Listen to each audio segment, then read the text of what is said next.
Much scared yet, and we are here, ladies and gentlemen. Game number one, match number one, CNQ versus Light Cavalry, and we all have been waiting this matchup again and again. And I'm joined alongside one of the most handsome caster known not only in EU but in India as well. It is your man, the one and only Kronos. Hello.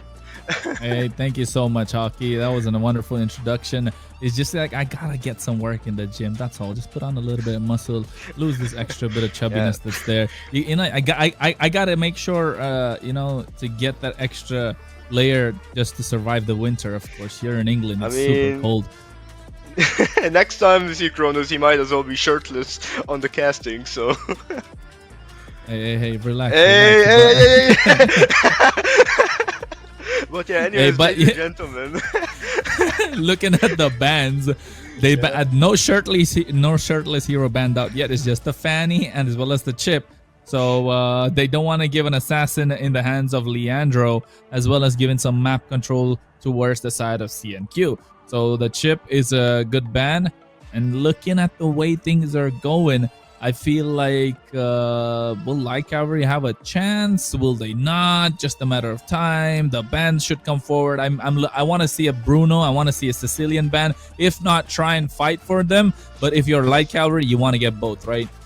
They sure want to get a Bruno. Bruno, especially nowadays, have been dominating in the gold lane. Even despite how the match goes, you always have a Bruno there to back you and help you up, right? So they make sure you don't give that Bruno, not even to Light Cavalry, but to CNQ. So whoever gets their hand on the Bruno, I think they're gonna have an easier time around the gold lane.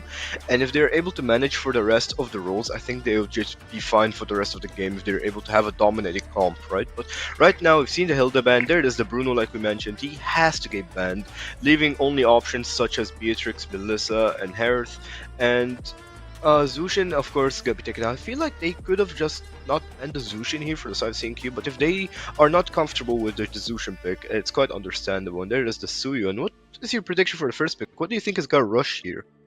The Hilda has been banned out. The Sicilian is open. I feel like Sicilian is too good of a pick to give away, but at the same time, Matilda being left open, you don't want to give that away. And that's the first pick. And on the other side, Hockey, on the other side, what do you think is going to be picked up? Let's play that guessing game.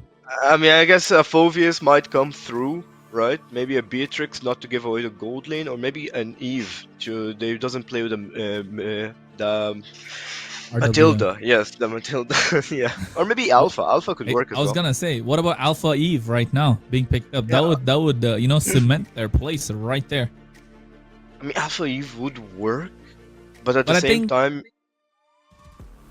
I mean, it's the Hayabusa coming in. Oh yeah, I was gonna say, Light Cavalry have been playing the Hayabusa so far in a lot of their games, and they seem comfortable.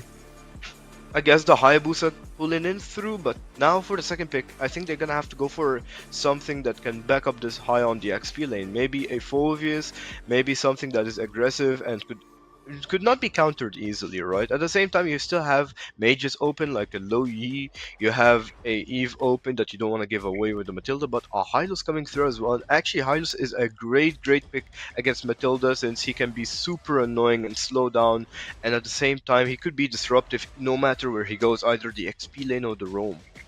Yeah, I feel like the Hylos is a really good pick just because of the fact that he's been doing well in the MESL. It's 12 picks, 12 bans, 67% win rate, although the Hayabusa is 33. I think if you paired them up together, it's 100. So that's the idea that Light Cavalry are going for. I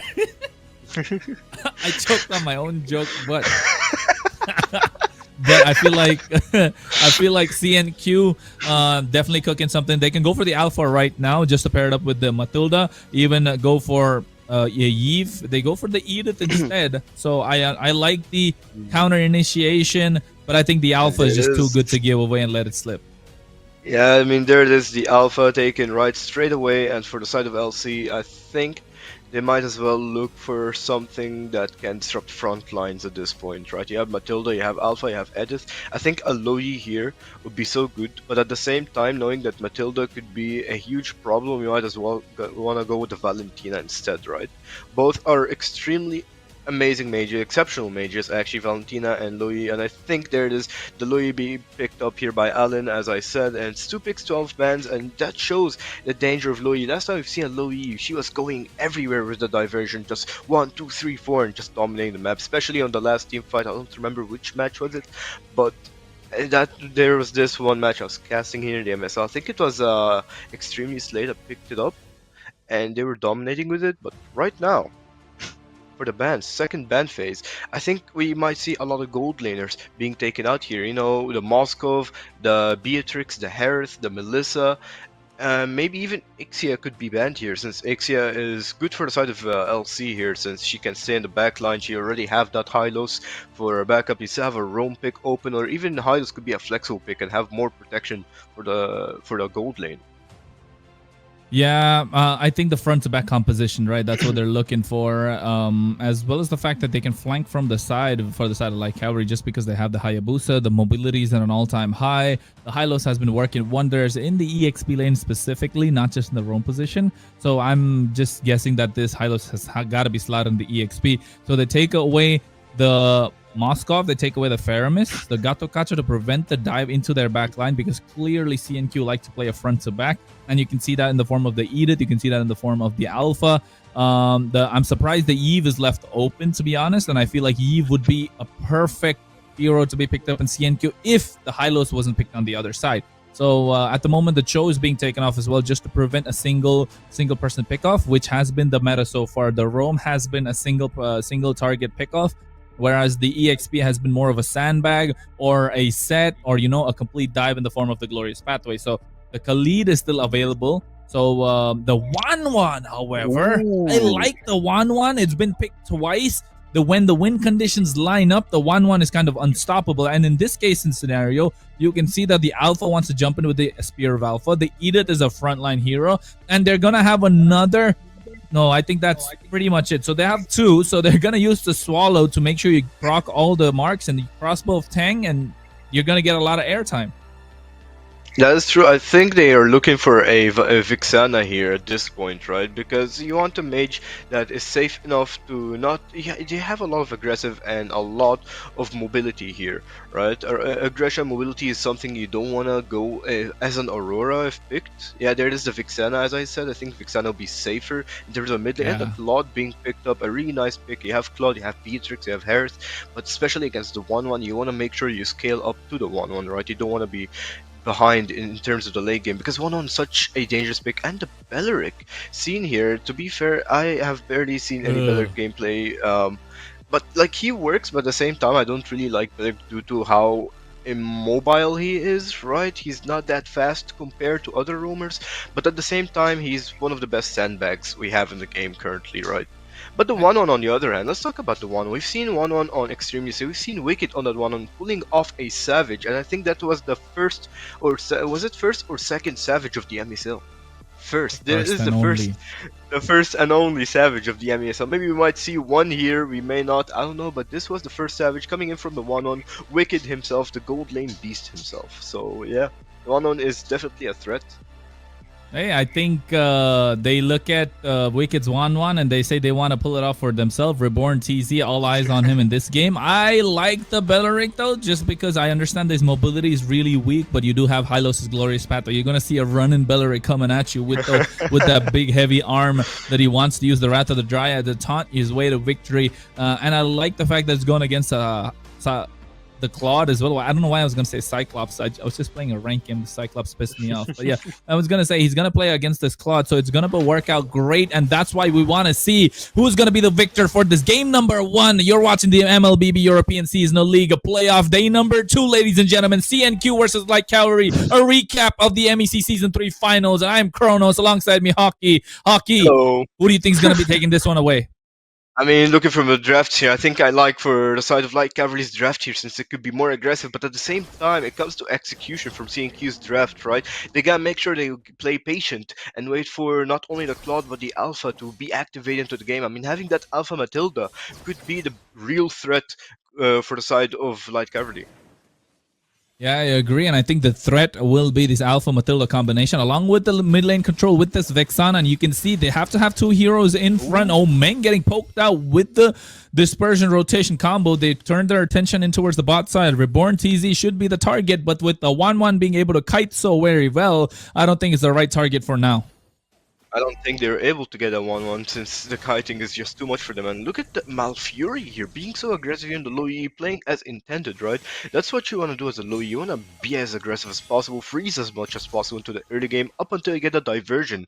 And then you can start having those flunky plays coming in from the low E, right? Diversion up, down, left, right, no matter what, you have to scare your opponents regardless of the game.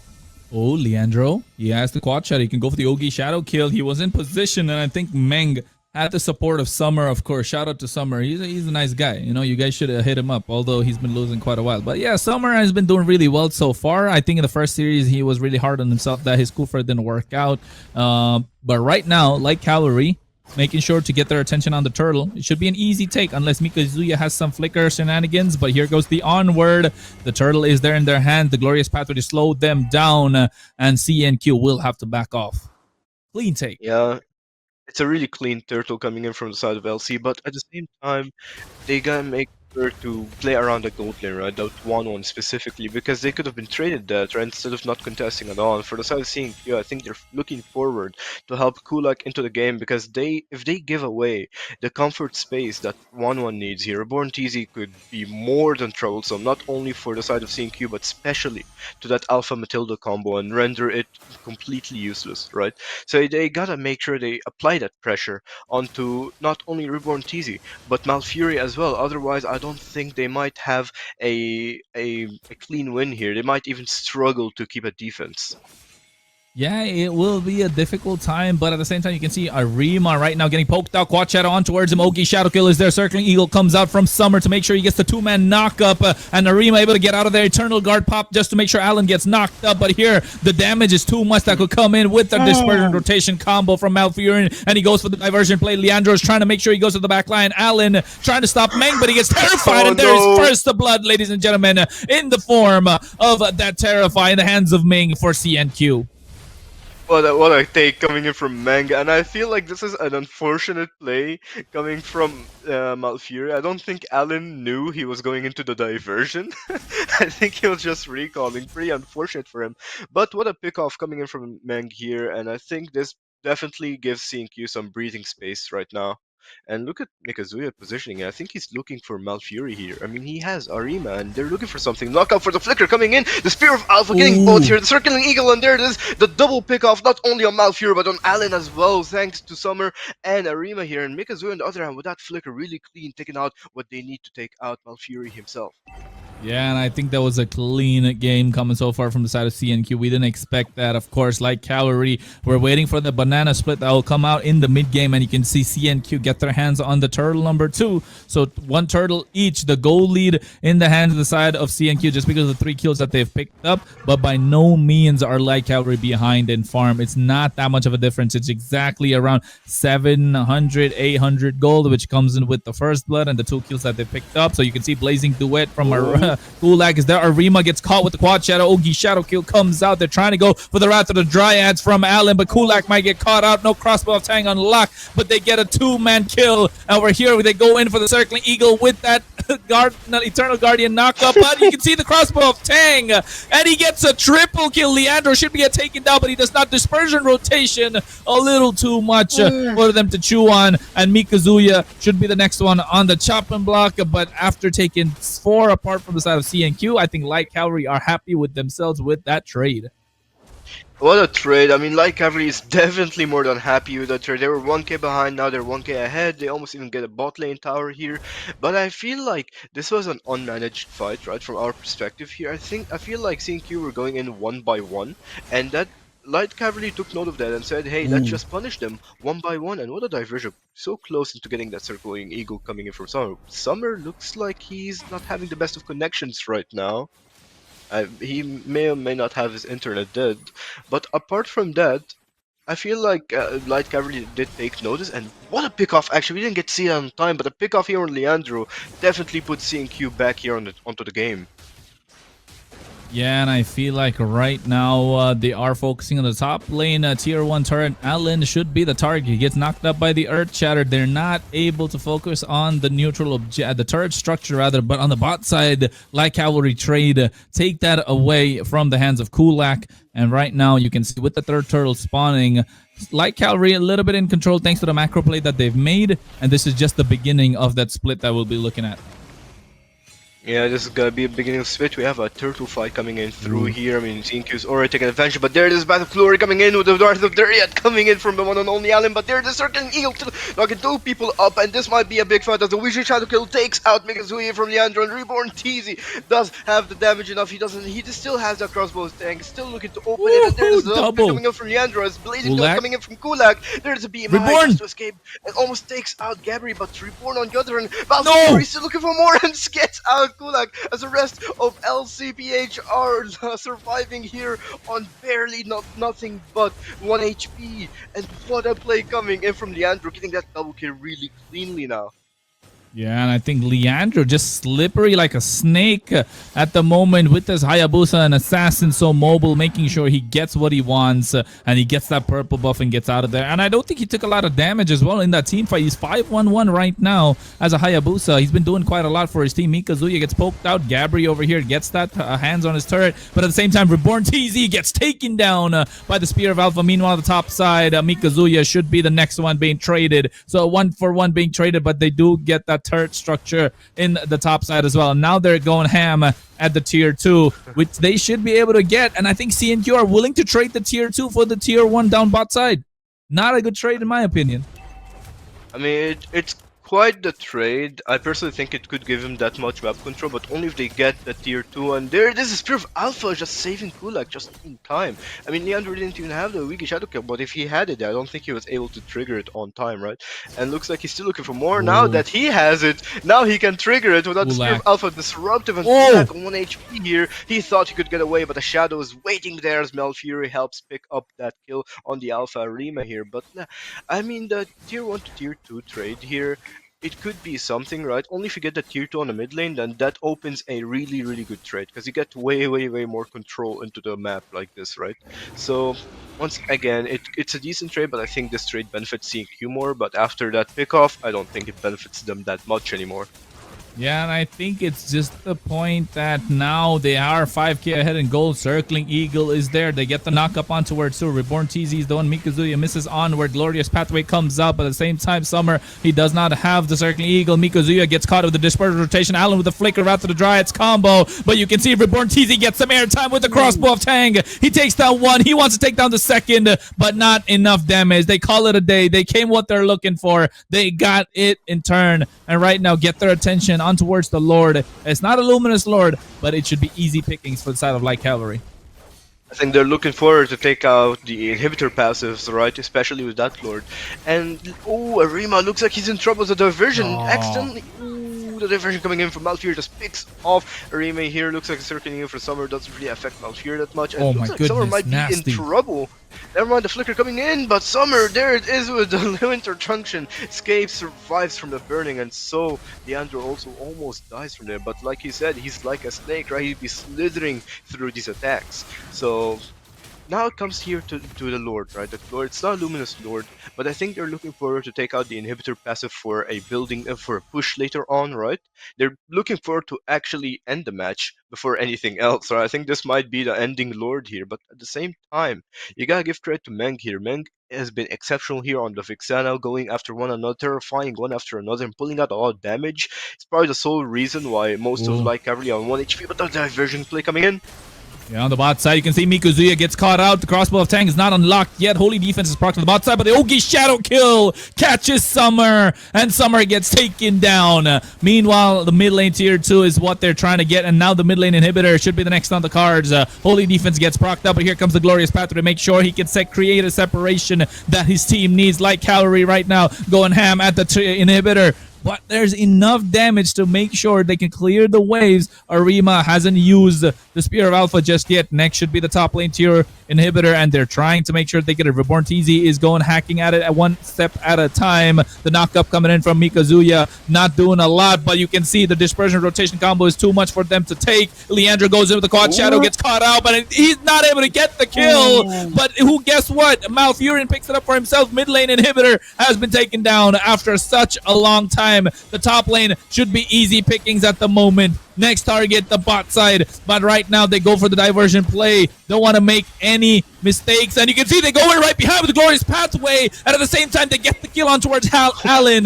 Because Light Cavalry bit more than they could chew. And right now, they're trying to seize control back, but the goal lead is just too much for them to come back from. 10k hockey. Seems like the side of Light Cavalry wants to end this game in one fell swoop. Reborn TZ has the crossbow of tank. He wants some airtime, but they realize it's not a fight they should pick.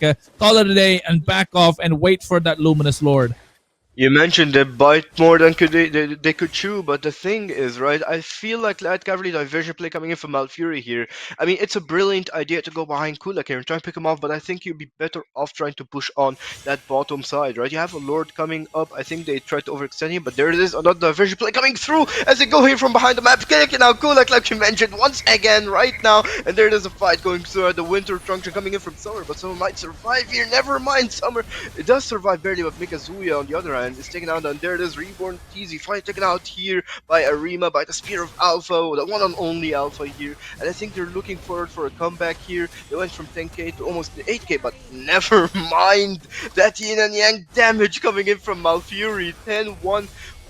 This is the Louis, ladies and gentlemen. This is the real danger of the game here. The Louis, the one and only Malfuri himself, and he's looking for another diversion play like we speak here with Alan, but I think he might be in trouble. There's the Wrath of Derek coming through, Flicker coming in from Malfuri, but there it is, the Guiding Winds coming through. It still doesn't take out Malfuri as he goes for an double kill. There's the Flicker. They are fighting, ladies and gentlemen, over and over here. There it is, finally Mikazuya to shut things down, but that was such a struggle to take out the man himself on the Louis. Malfuri just taking one after another here. What a mate. Yeah, and you can see right now the team fight getting extended. Mikazuya just goes down. He couldn't really do anything. He just got Law and Order on towards him to make sure the Ogi Shadow Kid connected. Now the Luminous Lord marching down the mid lane. And I don't see a possible way for CNQ to try and defend this, because you can see Leandro just flexing on styling upon them, using the Quad Shadow at the minute. And you can see the Lord is there. The inhibitor on the bot side should be cracked open soon enough. But Reborn TZ is the one with the damage. He's trying to go in. Summer with the Circling Eagle. Winter Crown coming in from Meng at the same time. You can see they get their hands on the bot side inhibitor, now cracking open the base, leaving it exposed. The Cavalry is back right now. Malfurion along with the side of Alan. Leandro needs to get his HP back up, but they realize it's a little too much. It's a little too late right now. They do have Malfurion, however. There is no diversion play, but with the flicker of Alan, something could happen. And just like I spoke about it, he came along, and you see Wrath of the Dryads along with the Glorious Pathway. Leandro trying to go for the backline. They get the shutdown on towards Meng. The Ogi Shadow Kill is there. Reborn TZ does not want some airtime. He's trying to go for the base. Summer making sure he creates some space, but it's a little too late as they take the base indeed. Light Cavalry make a comeback after a back and forth tug of war. It was a serious game, and I think right now CNQ are showing that they can compete.